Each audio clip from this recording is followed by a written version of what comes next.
Shalom mes amis, shalom. Alors aujourd'hui je vais vous parler du processus de la nouvelle naissance. Parce que ce matin j'ai repensé à mon audio d'hier sur le péché en me réveillant. Et j'ai donc repensé au jour où je me suis repentie à Yeshua et le jour où je suis morte en lui. Comment les choses se sont passées dans ma vie. Comment le péché a été ôté de moi. Comment s'est passée cette nouvelle naissance. Et Yeshua est venu me rappeler ce qu'est la mort, quand nous communions avec sa mort, ce qu'est cette mort, comment elle est vécue, combien de temps elle est vécue. Et Yeshua m'a rappelé que, le jour où je me suis repentie, poussée par le Saint-Esprit, sans avoir lu la Bible, j'ai dit les paroles vraies, c'est-à-dire j'ai dit, Jésus, je veux mourir en toi, et je veux renaître en toi, à une nouvelle vie. Je ne veux plus de cette vie-là. Et je sais que c'est le Saint-Esprit qui a mis ces mots dans ma bouche à ce moment-là.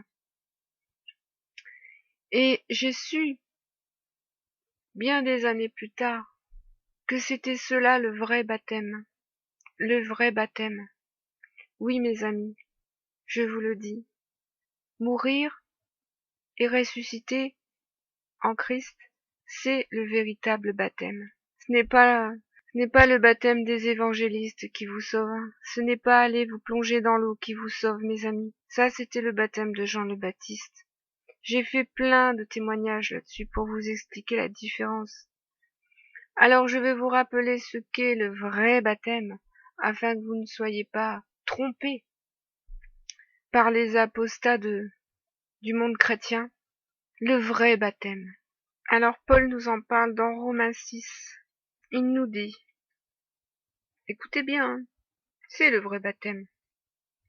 Celui qui sauve du péché.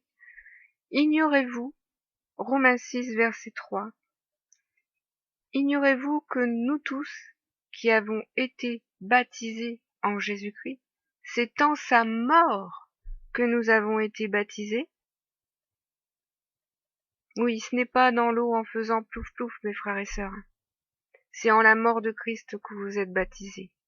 Alors Paul dira ensuite, nous avons donc été ensevelis avec lui par le baptême en sa mort, afin que comme Christ est ressuscité des morts par la gloire du Père, de même nous aussi nous marchions en nouveauté de vie. Parce que nous aussi nous participons à la résurrection de Yeshua. Nous mourons avec lui dans le baptême et nous ressuscitons avec lui, c'est-à-dire nous naissons à nouveau avec lui à cette vie nouvelle. Ce que Yeshua a essayé de me rappeler ce matin à l'esprit, c'est cet instant précis de la mort et de la résurrection. La mort ne dure qu'un temps. Nous mourrons et nous ressuscitons tout de suite après.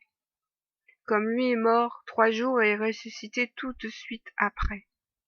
Ce que les apostats du monde chrétien aujourd'hui vous enseignent, c'est que cette mort est un état constant en vous, c'est-à-dire que vous êtes toujours dans le péché et que vous devez faire chaque jour mourir le péché en vous et que chaque jour Christ mort en vous, vous ôte tous vos péchés. Non, non, non, cela est complètement faux. Si vous êtes toujours dans cet état de mort en Christ, c'est que vous n'êtes pas passé par la résurrection et la nouvelle naissance. Donc vous êtes toujours dans un état de mort. Il faut que vous naissiez à nouveau. La mort sans la résurrection, la victoire n'est pas complète, hein. Il faut la mort et la résurrection. Il fallait que Christ meure, puis ressuscite. Et il faut également que vous mouriez en Christ et que vous ressuscitiez aussi en Christ pour marcher en nouveauté de vie. Et si vous devenez une créature nouvelle en naissant à nouveau, c'est que vous n'êtes plus la créature que vous étiez avant. Vous n'êtes plus cette créature que vous étiez avant qui était soumise au péché. Cette créature-là est morte, a été ensevelie en Christ.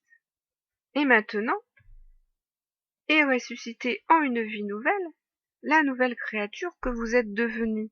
Donc vous ne devez plus être enseveli, vous devez être sortis de l'ensevelissement. Mais ce que prêchent les apostats du monde chrétien, c'est un ensevelissement constant, une mort constante et un combat constant avec le péché. Et moi, je vous annonce ici la vérité, mes amis. Paul le dit juste au début du chapitre. Que dirions-nous donc? Demeurions-nous dans le péché afin que la grâce abonde? Non, loin de là, nous sommes morts au péché. Comment vivrions-nous encore dans le péché? Voilà, nous avons vécu la mort à la croix. Le péché en nous a été vaincu. Le vieil homme crucifié est mort, est définitivement mort. Maintenant, vous êtes de nouveau vivant. Il faut à un moment donné que se relever de la mort. Vous voyez ce que je veux dire? Se relever de la mort. Parce que c'est ça la résurrection. C'est même cela le véritable terme de résurrection. C'est être relevé de la mort. Et c'est pour ça que les morts se mettent debout, les morts se redressent sur leurs jambes. C'est ce qui se passera quand la trompette sonnera. Alors, lui qui était les prémices de notre résurrection, il nous a rendus vivants par sa résurrection à cette nouvelle naissance en lui, à cette nouveauté de vie. Donc voilà, cette nouveauté de vie, mes frères et sœurs, que je vous témoigne, cette nouveauté de vie dont doivent témoigner tous les nés nouveaux qui ont reçu cette vie avec abondance, avec toute l'abondance de la grâce qu'ils ont reçue et de l'esprit qu'ils ont reçu, parce que la grâce vous inonde, l'esprit que vous avez reçu vous inonde de dons, de capacités, de connaissances, de sagesse, d'intelligence, de sainteté.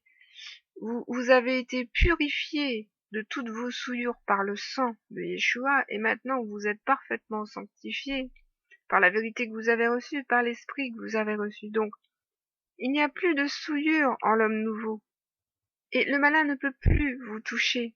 Donc voilà, mes frères et sœurs, que cela puisse vous exhorter, et que cette vérité puisse vous sanctifier, et vous rendre libre. Soyez tous bénis.